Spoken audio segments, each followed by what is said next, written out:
পশ্চিম বাংলায় যে গণতন্ত্র শেষ হয়ে গেছে, বামফ্রন্ট না থাকার ফলে গণতন্ত্রকে যে জলাঞ্জলি দেওয়া হয়েছে, এটা আজকে তারই প্রমাণ।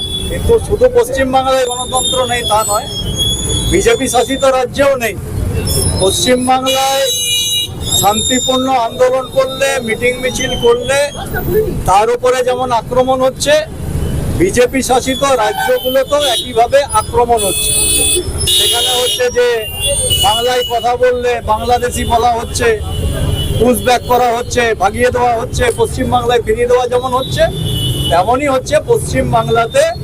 আমরা লক্ষ্য করছি তৃণমূল এই সরকার একটা ফ্যাসিবাদী কায়দায়, স্বৈরাচারী কায়দায় তারা সরকার পরিচালনা করছে, যেখানে গণতন্ত্রের কোনো জায়গা নেই, শান্তিপূর্ণ আন্দোলনের কোনো জায়গা নেই। আমরা এই সরকারকে ধিক্কার জানাই, কেননা মানুষের বিচার চাওয়ার অধিকার আছে, মানুষের কথা বলার অধিকার আছে। 1 বছরেও অভয়া কাণ্ডের বিচার হলো না কেন, সেই জবাব চাওয়ার অধিকার আছে।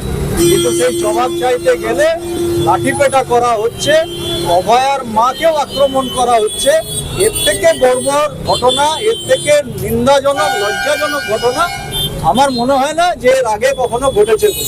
আমরা স্বাভাবিকভাবে এই ঘটনাকে ধিক্কার জানাচ্ছি।